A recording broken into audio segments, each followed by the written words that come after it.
90 రోజుల కోర్సు పూర్తి చేస్తే చాలు 100% ప్లేస్మెంట్ సపోర్ట్ తో సాఫ్ట్వేర్ జాబ్ మీ సొంతం. వెంటనే కోడ్ జ్ఞాన్ డెస్టినేషన్ ని సంప్రదించండి. నమస్కారం అనిల్ సింగ్ గారు. నమస్తే శిరీష. సార్, బేసిక్గా ఎక్కువగా ఇన్వెస్ట్మెంట్ గురించి చెప్పేటప్పుడు మీరు ఎప్పుడు చెప్తూ ఉంటారు, మనం ఇచ్చేది ఇన్ఫర్మేషన్ మాత్రమే, కానీ ఎవరైతే ఇన్వెస్టర్స్ ఉంటారో అది మ్యూచువల్ ఫండ్స్లోనే కావచ్చు, లేదంటే స్టాక్ మార్కెట్లో అయినా, వాళ్ళు సొంతంగా ఎప్పుడైతే నేర్చుకుంటారో, వాళ్ళు ఒకరి మీద డిపెండ్ అవ్వకుండా సొంతంగా వాళ్ళు ఇన్వెస్ట్ చేసి డబ్బుల్ని ఎర్న్ చేసుకోవచ్చు. బికాస్ అవేర్నెస్, ఆ నాలెడ్జ్ వాళ్ళకు ఉంటుంది కాబట్టి మనం ఇచ్చే ఇన్ఫర్మేషన్ వీడియోస్ అనే చెప్తూ ఉంటాం. మరి అలా ట్రైన్ అవ్వాలి అన్నా, అలా ఈ మార్కెట్ ఇదైతే షేర్ ఎన్నో ఉందో దాని వాల్యూ పెరుగుతుంది అని ఎలా ఐడెంటిఫై చేయొచ్చు అంటారు సొంతంగా? ఇది చాలా సీరియస్ విషయము. ఈ వీడియోలో మీకు చాలా ఇంపార్టెంట్ విషయం చెప్పబోతున్నాను. ఎందుకంటే మనం క్రియేట్ చేసే వీడియోస్లో ఇన్ఫర్మేషన్ అండ్ ఎడ్యుకేషన్ రెండు దొరుకుతాయి మన ప్రేక్షకులకు. ఎందుకంటే మీరు స్కూల్కి వెళ్ళారు, కాలేజీలకు వెళ్ళారు, కానీ ఫీజు కట్టి మరి అక్కడ మీరు నేర్చుకున్నారు. ఈ వీడియో ద్వారా మీకు ఫ్రీగా నాలెడ్జ్ వస్తుంది.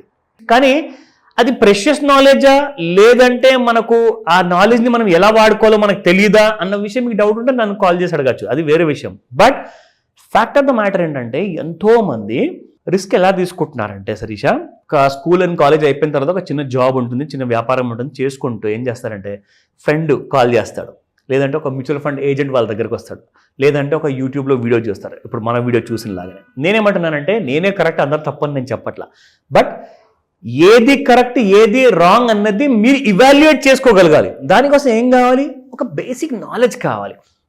మీ దగ్గర మీరు స్కూల్ వెళ్ళకుండా, తెలుగు మీడియం కానివ్వండి, ఇంగ్లీష్ మీడియం కానివ్వండి, ఇంకో మీడియం కానివ్వండి, మీరు స్కూల్ ఆర్ కాలేజ్ వెళ్ళకుండానే మీకు ఈరోజు జాబులు వచ్చాయా? కాదు కదా. మీరు ఏం చదవకుండానే పుట్టినప్పటి నుంచి మీ ఇష్టారాజ్యంగా బతికిన తర్వాత మీరు ఈరోజు ఒక government employee or private employee are ఒక మంచి బిజినెస్ మ్యాన్ అయ్యారా? కాదు కదా.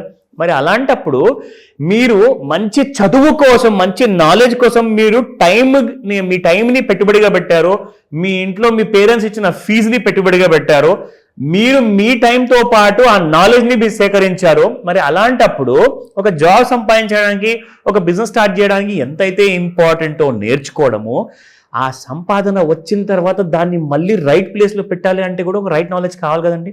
సో దానికోసం కూడా మీరు చిన్న చిన్న చదువులు చదవాలి కదా. ఇప్పుడు చదువు లేని వాళ్ళు ఏమంటారంటే, మరి నేనైతే ఇది, నాకు ఇంకేది రాదు సార్, నాకు సంతకం కూడా రాదంటారు. మీరు అసలు చదువుకునే అవసరం కూడా లేదు. ఎందుకంటే మీరు ఇక్కడ దాకా వచ్చారు, లక్షాధికారి అయ్యారు, కోట్లాధికారి అవ్వాలి అంటే మీకోసం పెద్ద విషయం కాదు అది. అంటే నేను ఏం చెప్తానంటే, చదువుకోకుండా కూడా మీరు డబ్బులు సంపాదించవచ్చు అని చెప్పేసి నేను కూడా సపోర్ట్ చేయను, at the same time encourage కూడా చేయను. బట్ మీకు ఏదో పరిస్థితి వల్ల మీరు చదువుకోలేకపోయారు, కానీ దానికోసం సపోర్ట్ ఇవ్వడానికి నేనున్నాను. ఆ రైట్ నాలెడ్జ్ సింపుల్ పద్ధతిలో నేను ఇస్తాను. అయితే ఇప్పుడు ఇవన్నీ ఎందుకు చెప్తున్నానంటే, మ్యూచువల్ ఫండ్ విషయానికి వస్తే శిరీష, అందరు ఏమంటారంటే, షేర్ మార్కెట్ అంటే నాకు భయం అండి, నాకు దడ, నాకు రాత్రిపూట నిద్ర రాదు సార్, మీరు ఎవరన్నా చెప్తే కానివ్వండి ఈ మాట నేను వినలేను, mutual funds are the best, చాలా బెస్ట్ సార్ అంటారు. యూనిట్ లింక్డ్ ఇన్సూరెన్స్ ప్లాన్స్ ఉంటాయి, యూలిప్ ప్లాన్స్ ఉంటాయి, ఈఎల్ఎస్ ఫండ్స్ ఉంటాయి, ఈఎల్ఎస్ఎస్ అంటే ఈక్విటీ లింక్డ్ సేవింగ్ స్కీమ్స్ అని చెప్పేసి కూడా ఉన్నాయి. అంటే ఇవన్నీ వేస్ట్ అని నేను చెప్పట్లా, కానీ అందరూ ఏం చేస్తారంటే ఇవే ప్రిఫర్ చేస్తారు. కానీ అందులో ఏవి ప్రిఫర్ చేస్తే మీకు డబ్బులు వస్తాయి, మీ కోట్లాధికారి అవుతారన్న విషయం ఎవరు చెప్పాలి? వీడియోస్ చూస్తే చెప్తారు కదండి. సారీ, నేను చెప్పను ఆ మాట, ఎవరు చెప్పినా కానీ నమ్మొద్దు అంటాను. మీరు నేర్చుకోండి, మీ డబ్బు కదా. సో మీ డబ్బు అయినప్పుడు మీరు నేర్చుకోకపోతే, మీరు సీరియస్నెస్ లేనప్పుడు ఇంకొకరు సీరియస్ ఎందుకు అవుతారండి మీ డబ్బు గురించి? సో నేనేం చెప్తానంటే, you need to be self driven అవ్వాలి. అంటే ఏం చేయాలి? ఫస్ట్ ఆఫ్ ఆల్ సెల్ఫ్ని మోటివేట్ చేసుకోవాలి, సెల్ఫ్గా ఎడ్యుకేట్ చేసుకోవాలి. That is the only secret. ఎందుకు ఈ విషయం చెప్తున్నాను అంటే, గత 3 సంవత్సరాల్లో స్టాక్ మార్కెట్స్, మ్యూచువల్ ఫండ్స్ ఎంత పెరిగాయి తెలుసా శరీష? 2020 మార్చి 23 మన దేశ ప్రధానమంత్రి గారు లాక్డౌన్ అనౌన్స్ చేసినప్పుడు అక్కడ మీకు 12,000 ఉన్న నిఫ్టీ ఇండెక్స్ కాస్త కింది వరకు పడిపోయేసి 7,500 దాకా వస్తే, ఇంకొక 2 రోజుల్లో మార్కెట్ 0 అయిపోతాయి, మనం అందరం చనిపోతాము అన్నారు. కానీ అలా జరగలేదు కదండి. 7,500 నుంచి ఇప్పుడు 26,000 దాకా నిఫ్టీ వచ్చింది. అయితే ఏం జరిగినట్టు? ఎందుకు మార్కెట్స్ పెరిగాయి అంటే, there is not a possibility that market 0 అవుతాయి. సో నేనేమంటానంటే, అప్పటి నుంచి ఇప్పటిదాకా మ్యూచువల్ ఫండ్స్ రిటర్న్స్ ఎన్ని ఇచ్చాయి తెలుసా?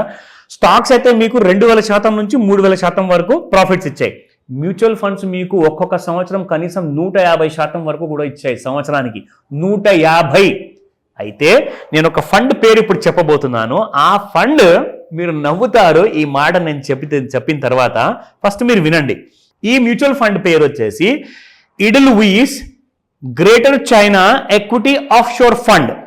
గత 3 ఏళ్ల నుంచి నెగటివ్ రిటర్న్స్, అంటే 3 నుంచి 5% వరకు లాస్ ఇచ్చిందండి. మీకు ఇండియన్ ఎక్విటీస్లో ఉన్న ఇండియన్ ఎక్విటీ ఫండ్ చూసుకుంటే 150%, 200%, కనీసం 50-36% కూడా ఉన్న మ్యూచువల్ ఫండ్స్ ఉన్నాయి.